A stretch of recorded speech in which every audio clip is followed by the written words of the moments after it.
како возило представува пресврт во идејата на Peugeot, на самиот производител. Значи не е најбрзото возило тогаш во класата, не е најдобриот по потрошувачка, ама па затоа е најугодниот и највеќе ориентиран спрема возачот, за неговата удобност, за неговото уживање во самото возење. Тогаш била таа нивната девиза и овој модел го докажува сето тоа. Секој модел понатаму што искача од нивната производна лента, ја продолжува таа идеја на францускиот производител. Овој модел, поради неговата издржливост, на широко се применувал по афричките земји и победник е на повеќе релија што се возеле низ Африка во тогашно време. Поради тоа го добива епитетот за робусно и квалитетно издржливо возило. Доведува значи до светски успех и до голема продажба на самото возило. До ден денеска се возат примероци што датираат од 1960 година, значи баш поради тој квалитет и можност за постојано репарирање и постојано значи одржување на самото возило. Изобилува со некои специфични детали, што за тоа време биле некој си престиж. Да речеме, самите стакла се спуштаат нанапред како би обезбедиле ветробран за возачот. Седиштата се споени и при преклопување на седиштата се прави еден лежај. Воланот е свртен малце налево за да се обезбеди непречено влегување во самото возило.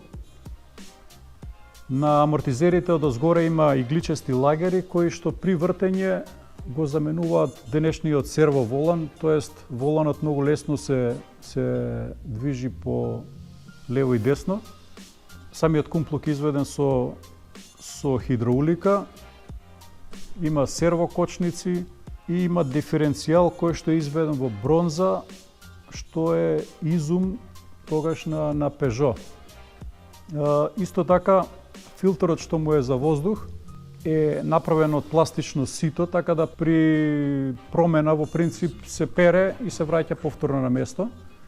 За афричките верзии истиот принцип е направен и за филтерот за улје. Во менувачот го користи истото улје како што го користи во моторот. Сето тоа кажува дека производителот направил возило што може лесно да се одржува и во било какви услови.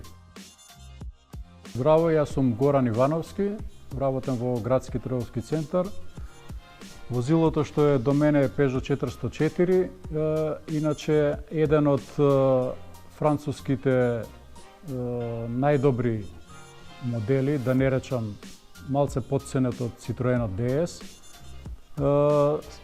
Почнале со производство на овој модел во мај 1960 година, завршене во Франција со производство во 1975 година, а во земјите од третиот свет, значи како во Кенија, во Алжир, се продолжува со негово производство до 90-тите години во верзијата пикап.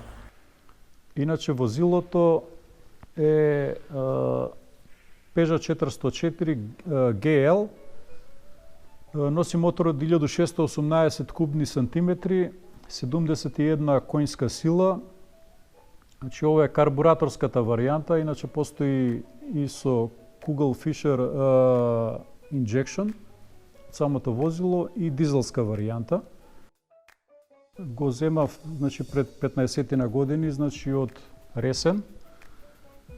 Прилично самото возило е сочувано, беше во идеална состојба и тогаш. Значи не е ова реставрирано возило, туку е делимично репарирано возило. Само е префарбано, секој оштетен дел е заменет со нов или со подобар, за денеска да биде во оваа состојба која што ја гледаме и да биде вистинско уживање за возење.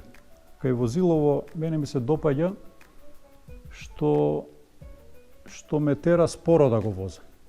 Значи, самото возење е уживање и задоволство. Уште кога го купив, значи кога вечерта кога го носев од Ресен самото возило, се возев со мојот покоен дедо. На прашањето добро зашто ти оваа канта сега што ја купи, му одговорив сакам да ја средам, да личи на нешто. Значи уште не беше тогаш олтајмерството во мода како денеска. И со неа да отидам до Франција, да се сликам со Ефелова кула и да се вратам. Таа идеја, бидејќи сега направивме некој клуб на влюбеници во Peugeot 404, веќе заживеа и веќе организираме некое патешествие. Вака сметам дека ова возило представува, значи, не само моје наследство, туку и наследство за целата држава, па и за моите деца, особено за нив, така да прилично се врзани за самото возило и баш поради тоа секој слободен момент, особено сабота и недела, го користиме за прошетка, малтене за кафе и сокче низ град.